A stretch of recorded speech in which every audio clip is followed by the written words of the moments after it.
They turned quickly from the way in which their fathers walked in obeying the commandments of the Lord, though they did not do so.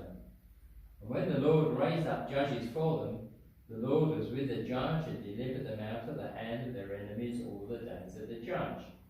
For the Lord was moved to pity by their groanings because of those who oppressed them and harassed them. And it came to pass, when the judge was dead, that they reverted and behaved more corruptly than their fathers, by following other gods to serve them and bow down to them. They did not cease from their own doings, nor from their stubborn way.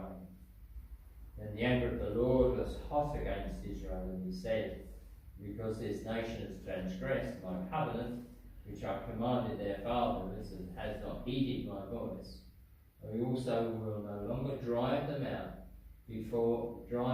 before them any of the nations which Joshua left when he died, so that through them I may test Israel, whether they will keep the ways of the Lord to walk in them as their fathers kept them, or not. Therefore the Lord left those nations without driving them out immediately, nor did he deliver them into the hand of Joshua. Now these are the nations which the Lord left, that he might test Israel by them, that is, all who had not known any of the wars in Canaan. It was only so that the generations of the children of Israel might be taught to know war, at least those who had not formerly known it, namely 5 lords of the Philistines, all the Canaanites, the Sidonians, and the Hivites who dwelt in Mount Lebanon, and from Mount Baal-Hermon to the entrance of Canaan. And they were left that he might test Israel by them, to know whether they would obey the commandments of the Lord, which he had commanded their fathers by the hand of Moses. But thus the children of Israel dwelt among the Canaanites, the Hittites, the Amorites, the Perizzites, the Hivites, and the Jebusites. And they took their daughters to be their wives, and gave their daughters to their sons, and they served their gods. Amen. May God bless that reading with his own precious word.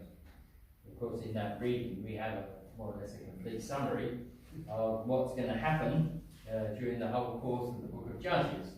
But hopefully we'll be able to look perhaps in a little bit more detail at the various events.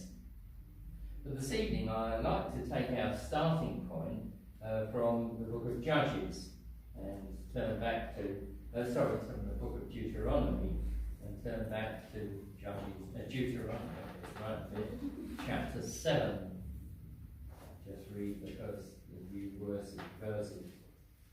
This is Moses speaking to the people before they actually go into the land. Therefore it gives us, in a sense, the setting in which the people of Israel were meant to occupy the land.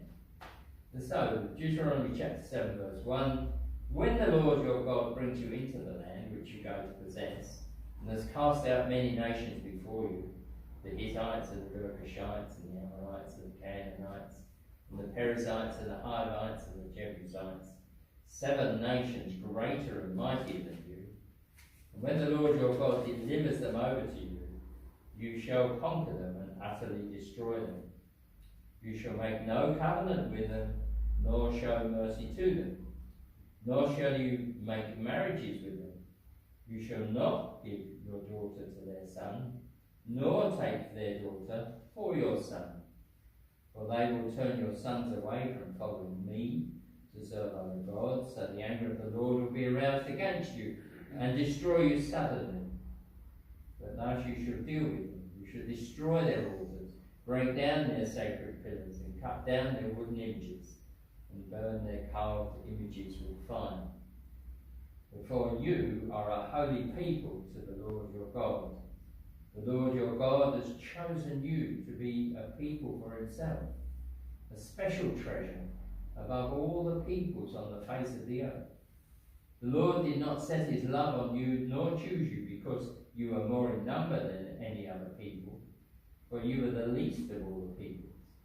But because the Lord loves you, and because he would keep the oath which he swore to your fathers, the Lord has brought you out with a mighty hand, and redeemed you from the house of bondage, from the hand of Pharaoh, king of Egypt.